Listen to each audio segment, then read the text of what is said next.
Okay, students. So now we are going to take one new topic which is CO2 laser. जैसे कि हम लोगों ने आगे के लेक्चर के अंदर NdAr लेज़र का कंस्ट्रक्शन, वर्किंग और एप्लीकेशन देखा था। फिर जो दूसरा लेज़र हम लोग यहाँ पे करने वाले हैं वो CO2 laser. It is a gases laser. हम लोगों ने जो पहला लेज़र किया था NdAr लेज़र, वो सॉलिड स्टेट लेज़र था, और ये वाला जो रहेगा वो गैस लेज़र के प्रॉपर्टीज़ में आएगा। ओके, तो यहाँ पे भी हम लोग इसी तरह से स्टडी करेंगे। सबसे पहले हम उसका कंस्ट्रक्शन स्टडी करेंगे, फिर जो आएगा वो उसका वर्किंग आएगा, and then after we talk about the applications of CO2 laser. Okay, तो सबसे पहले हम उसका कंस्ट्रक्शन देख लेते हैं। तो क्या लॉजिक है उसका यहाँ पे। तो CO2 लेज़र जो रहेगा यहाँ पे, तो उसके अंदर हम लोगों को क्या क्या चीज़ें याद रखनी है। सबसे पहले तो पहली चीज़ उसका एक्टिव मीडियम। एक्टिव मीडियम जैसे कि मीडियम हम लोगों ने यहाँ पे लिया हुआ है गैस मीडियम।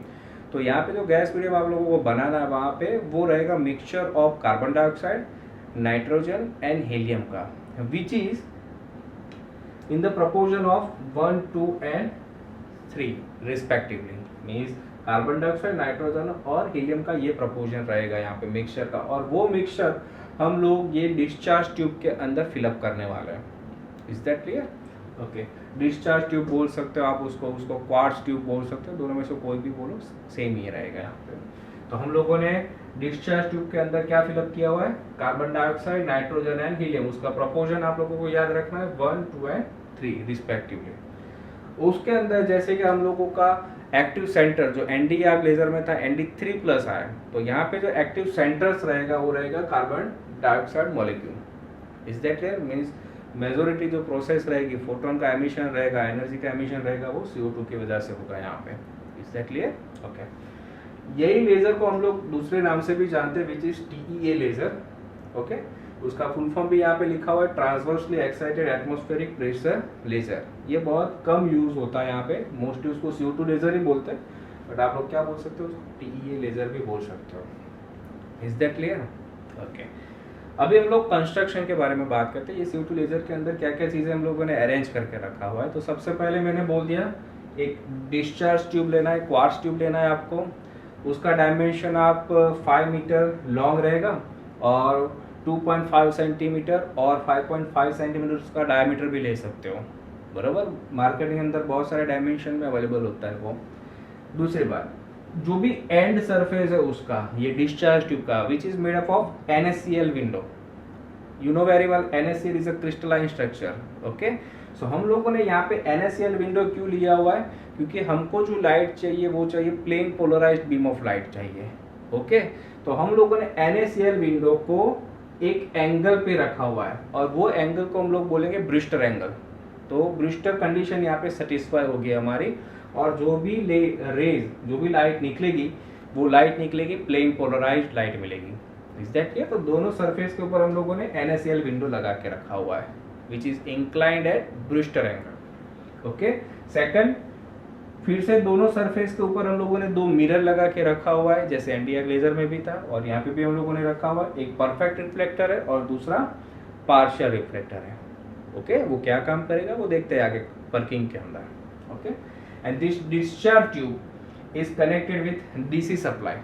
तो हम लोग यहाँ पे कौन सा पंपिंग करने वाले हैं, इलेक्ट्रिकल पंपिंग करने वाले हैं। मीन्स आप लोग इलेक्ट्रिक करंट पास करोगे, इलेक्ट्रिक चार्ज मीन्स इलेक्ट्रॉन यहाँ पे हाईली एक्सेलरेट होके ये मीडियम के अंदर से पास होगा, और उसकी जो काइनेटिक एनर्जी होगी वो कोई भी एटम को कोलाइड करेगा, और वो एनर्जी उसको ट्रांसफर करेगा, और जिसको भी ट्रांसफर करेगा वो एक्साइट होके हायर एनर्जी स्टेट में चले जाएगा।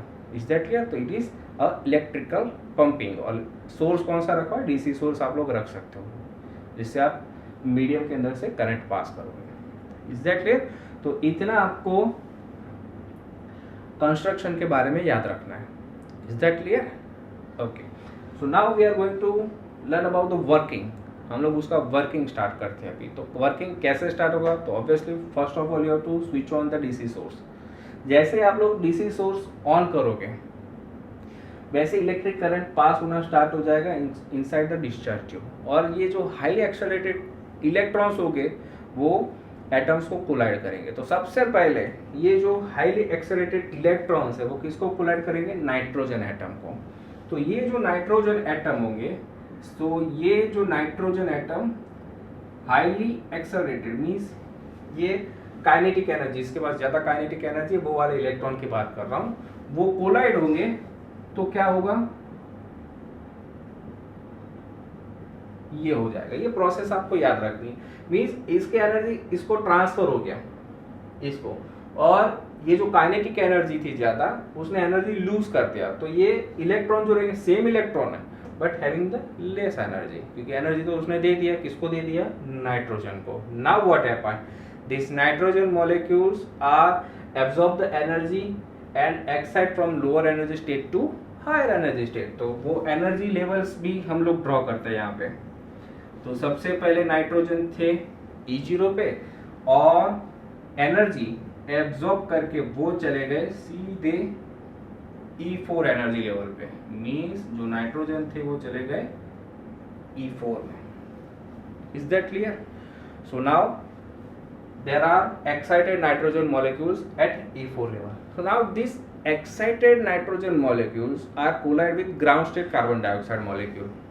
Okay, and what happened, same process, these excited nitrogen molecules are collide with ground state carbon dioxide molecules, and what happened,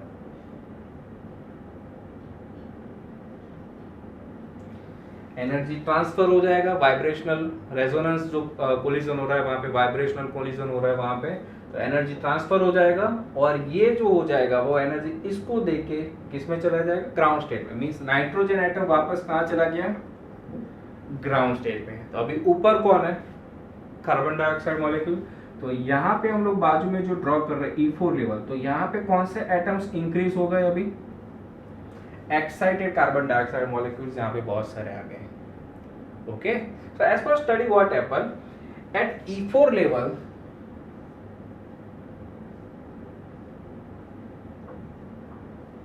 the number of excited atoms are increased due to the continuous excitation. what happen, यहाँ पे carbon dioxide के जो molecules थे वो increase होना start हो जाएंगे compare to E3 level and E2 level. Is that clear? So जो पॉपुलेशन इन्वर्जन हो रहा है यहाँ पे वो नियरली कहाँ पे हो रहा है, E4 लेवल में। Means between E4 to E3 level and E4 to E2 level population inversion वहां पे अचीव हो रहा है। और ये जो कार्बन डाइऑक्साइड मॉलिक्यूल्स थे वो वहां पे थोड़ी ज्यादा देर तक रुक रहे हैं वहां पे। तो यहाँ पे क्या होगा कि कोई भी एक स्पॉन्टेनियसली एमिटेड फोटॉन्स यहाँ पे स्ट्राइक होगा एटम के ऊपर, and this atom gets highly stimulated and they transit back from higher energy level to lower energy level. Is that clear? तो मींस ये E4 में से E3 में जाएंगे और E4 में से E2 में जाएंगे, और जब जाएंगे तो वहां पे क्या करेंगे, फोटोन एमिट करेंगे। Now this photon will experience the multiple reflection between these two mirrors. Means हमको एक दो फोटोन्स नहीं चाहिए बाहर, हमको तो ज्यादा photon, highly intense beam of light चाहिए। तो ये इलेक्ट्रॉन, ये जो फोटोन्स निकले वहां पे, वो क्या काम करेंगे, ये दो मिरर के अंदर मल्टीपल रिफ्लेक्शन करेंगे और बहुत सारे एटम्स को बीच में कोलाइड करेंगे, और वैसे फोटोन का डेंसिटी बढ़ता जाएगा, मल्टीप्लिकेशन होता जाएगा, और ज्यादा डेंसिटी हो जाएगा उसका तो वो पार्शियल एंड से बाहर चले जाएंगे। Is that clear? तो जो स्टिमुलेटेड फोटॉन्स निकल रहे हैं वो कहां से निकलेंगे, पार्शियल एंड से निकलेंगे, which is highly intense, which is highly coherent, highly polarised light निकलेगी वहां से। तो वो कैसे निकलेगी, कौन सी वेवलेंथ वाली निकलेगी, एक तो यहां से जो फोटोन निकलेंगे वो आएंगे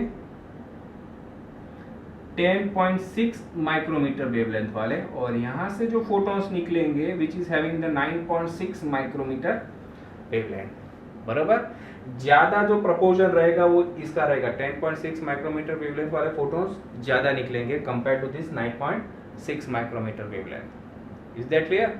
नाउ अभी भी कार्बन डाइऑक्साइड एटम तो हायर एनर्जी स्टेट में ही रहेंगे, अभी भी वहां पे ही है, उसको कहां पे लेके जाना पड़ेगा, क्योंकि ग्राउंड स्टेट में तो उसको आना ही पड़ेगा। तो again this excited carbon dioxide molecule collide with ground state carbon dioxide molecule, और ये जो कोलिजन होगा वो इलास्टिक कोलिजन होगा, और इलास्टिक कोलिजन करके वो कहां पे चले जाएंगे, E3 में से और E2 में से E1 में चले जाएंगे। Now this carbon dioxide molecules are again collide with the helium atom. यहाँ पे हीलियम का भी रखा हुआ है यहाँ पे, तो ये जो कार्बन डाइऑक्साइड मॉलिक्यूल्स होंगे इवन एनर्जी लेवल वाले, वो किसके साथ कोलाइड करेंगे, हीलियम के साथ इलास्टिक कोलिजन करके वो चले जाएंगे E0 में। Is that clear? तो हीलियम क्या काम करेगा, एक काम करेगा डीपॉपुलेटिंग द ग्राउंड स्टेट, और दूसरा हीलियम क्या काम करेगा, तो यहाँ पे हमने कार्बन डाइऑक्साइड फिलअप किया हुआ है और उसके अंदर से इलेक्ट्रिक करंट पास कर रहे हैं, और when the electric current passing through any medium then what happen, वो हीट जनरेट करता है, वहां पे गर्म हो जाएगा वो मीडियम। तो इतना ज्यादा गर्म होगा और CO2 फिलअप किया हुआ है, तो पॉसिबिलिटी रहेगी वो ब्लास्ट हो जाए, तो उसको वो मीडियम को ठंडा भी करना पड़ेगा। तो इसीलिए हमने कूलिंग इफेक्ट प्रोवाइड करने के लिए यहाँ पे हीलियम का यूज किया हुआ है, हीलियम यूज किया हुआ है यहाँ पे। Is that clear? तो वो मीडियम को क्या करने का काम करेगा, ठंडा रखने का काम करेगा, ज्यादा हीट जनरेट नहीं होने देगा वहाँ पे। दूसरी बात, ये वैक्यूम पंप हमने लगा के रखा हुआ है। सो व्हाट हैपन, इसका डिसएडवांटेजेस ये रहेगा मीडियम का कि ये जो CO2 मॉलिक्यूल्स है वो ऑक्सीजन की वजह से वहाँ पे कंटामिनेट होता जाएगा वहाँ पे, और CO2 is dissociate into the CO, carbon monoxide में वो कन्वर्ट होता जाएगा। तो जैसे जैसे वो कन्वर्ट होता जाएगा वैसे वैसे ये मीडियम को क्या करना पड़ेगा, क्या होता जाएगा, वो कंटामिनेट, उसका एफिशिएंसी क्या होता जाएगा, कम होता जाएगा। जब मीडियम बहुत ही खराब हो जाएगा तो वो मीडियम को हम लोग किससे खींच लेंगे, शक करेंगे, वैक्यूम से खींच लेंगे और नया मीडियम यहाँ से एंटर कर लेंगे हम लोग। Is that clear? तो yes, that's all about the working of CO2 laser. इतना वर्किंग आपको याद रखना। और ये जो लेजर है आपका, ये लेजर का एडवांटेजेस भी है, ये कंस्ट्रक्शन इसका बहुत सिंपल है, यहाँ पे उसका एफिशिएंसी भी ज़्यादा है, वहाँ पे उसकी एप्लीकेशन भी बहुत सारी है यहाँ पे, उसका पावर आउटपुट ज़्यादा है compare to ND YAG laser. उसका पावर आउटपुट रहेगा 10 किलोवाट तक, आप उसका पावर आउटपुट ले सकते हो यहाँ पे। अगर इतना ज़्यादा पावर आउटपुट ले सकते हो आप उसका, तो उसका एप्लीकेशन भी बहुत सारा होगा, जैसे कि इंडस्ट्री के अंदर कटिंग, वेल्डिंग, ड्रिलिंग के अंदर यूज़ करते हो। Is that clear? Liver surgery के अंदर यूज़ करते हो उसको, ठीक है, मीन्स मेडिसिन के अंदर भी बहुत सारा यूज़ होता है उसका, ब्लडलेस सर्जरी के अंदर यूज़ होता है, मिलिट्री के अंदर भी बहुत सारी चीज़ होती है, लंबे डिस्टेंस तक ये यूज़ होता है। अंडर वाटर कम्युनिकेशन के लिए ये हम लोग प्रीफर नहीं करते। ओके, इंटरप्लानेटरी अगर आपको कम्युनिकेशन करना है उसके लिए भी ये लेज़र बहुत ही इंपॉर्टेंट रहेगा आपके लिए एप्लीकेशन, तो लार्ज एप्लीकेशन है उसका। Is that clear? तो ये आपको याद रखना है अबाउट द CO2 लेज़र। उसका प्रपोजन आप लोगों को याद रखना है, उसका एक्टिव सेंटर्स, दूसरा नाम याद रखना है तो रख सकते हो वहाँ पे, उसका diagram means construction, and then after उसका वर्किंग। जब भी वर्किंग एक्सप्लेन कर रहे हो एग्जाम के अंदर तो उसका एनर्जी लेवल डायग्राम ड्रॉ करना कभी भी मत भूलो। ND YAG laser and CO2 laser both are 4 state energy level laser. 4 stage होते हैं एनर्जी लेवल्स के, ट्रांजिशन जो भी होता है यहाँ पे, रेजोनेंस और वो होता है इलेक्ट्रॉन्स का, वो 4 एनर्जी लेवल्स के अंदर होता है वहाँ पे, और उसके अकॉर्डिंग यहाँ पे एनर्जी निकलती। तो यहाँ से जो भी वेवलेंथ वाला फोटॉन्स निकलेगा वो सभी फोटॉन्स का phase, amplitude, direction, momentum same होगा। इट मीन्स यहाँ से क्या निकलेगा, लेजर लाइट आपका मिल जाएगा, having the power output 10 kilowatt तक का आप लोग ले सकते हो। 50 वाट का, 60 वाट का भी मिलता है कभी कभी, बराबर, छोटे भी पावर आउटपुट वाले आप बना सकते हो यहाँ पे। Is that clear? Okay, thank you.